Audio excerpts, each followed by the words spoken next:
My name is Tamil, and I'm a university student. I like to read and to sing, and I enjoy spending time with animals and going on bushwalks. I'm also a former refugee. I arrived in New Zealand a few years ago from a refugee camp, where I spent most of my life.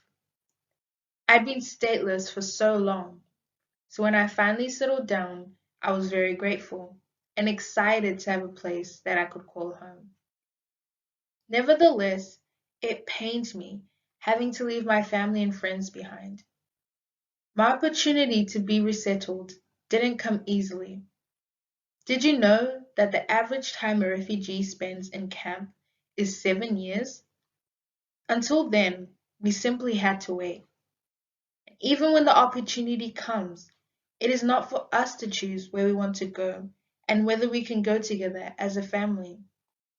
In my case, by the time I was given the opportunity to resettle, I had not been able to access any formal education for over 10 years.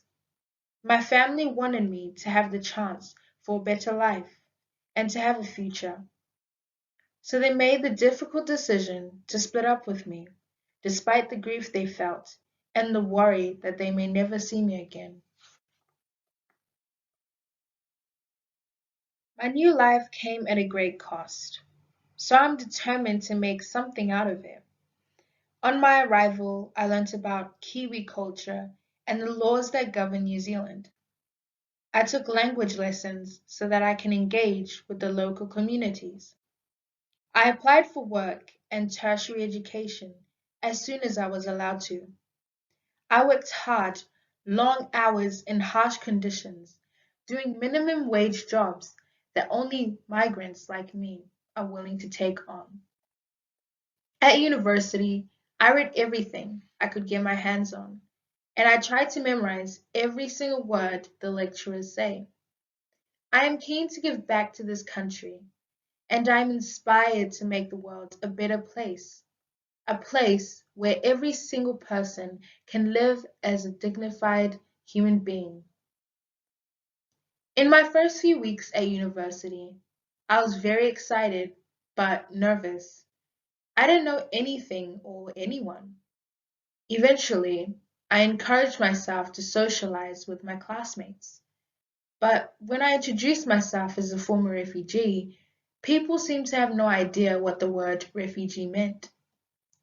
Some international students showed disdain towards me because they had to pay international tuition fees, while I am seen as a domestic student. It's not fair that you are allowed to jump the queue, they said.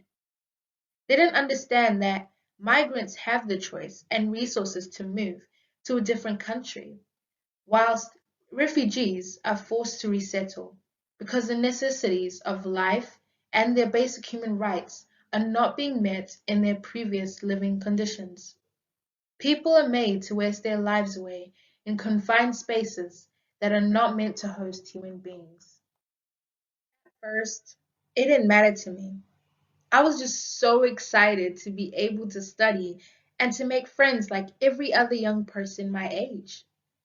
Until one day, during a lecture about the housing crisis in New Zealand, my lecturers asserted their ideas of the cause of this complicated problem explicitly.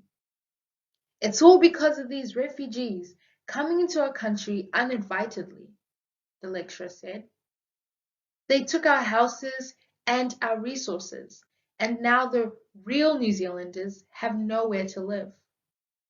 All of a sudden, the classroom became quiet and still. Everyone in the classroom turned around to look at me. They all knew that I am a former refugee, and the lecturer knew it as well. I was shocked by what I had just heard, so shaken up that I couldn't say anything to justify myself. I felt sick, but I didn't know what to do. In the end, I just sat there and stared down at my hands in shame. What was I ashamed of? It wasn't my choice to grow up in a camp and having my childhood and youth snatched away from me. It wasn't my choice to leave my homeland escaping from war and persecution, which in fact is largely the very result of Western colonization and political intervention. It wasn't my choice to be resettled in a country that I have no roots in or connections to, because my homeland is no longer safe.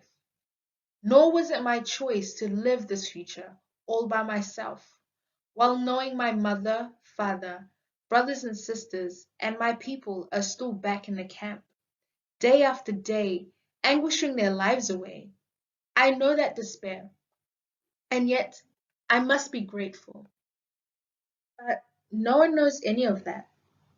Ever since that lecture, I feel like I'm the elephant in the room. I realize that to many people, I am just a queue jumper, an uninvited foreigner who imposed themselves onto other people's land, a benefit thief who is a huge burden to this community. Despite all the work I had done, all my efforts to fit in and to contribute, I will always be seen as an outsider. After the mosque attacks, I am now more aware of the long-lasting impact of misinformation and hateful words, especially when they come from authorities. Our actions are guided by our beliefs and ideologies, and when our minds are full of hatred, we do terrible things to each other. I couldn't help but worry how my lecturer's words will influence our classmates and colleagues, their friends and their children, and the next generation. We are all going to graduate and do important groundwork, and many of us will be working for the underprivileged minorities, including our ethnic diverged migrant and refugee community. But how can one serve the community well if they don't know anything about the people or even hold racist and discriminatory views towards them? We all bleed the same color, and we all need the same love, hope, and safety to sustain life. Yet the social constructs of race, ethnicity, nationality, and immigration status separate us. I wish people could learn the truth about us and know our life stories. I wish they could see us as living human beings, just like themselves, instead of a term or a number in the news.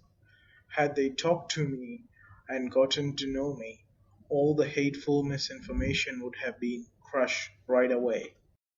My name is Tamil, and this is my experience of xenophobia and racism.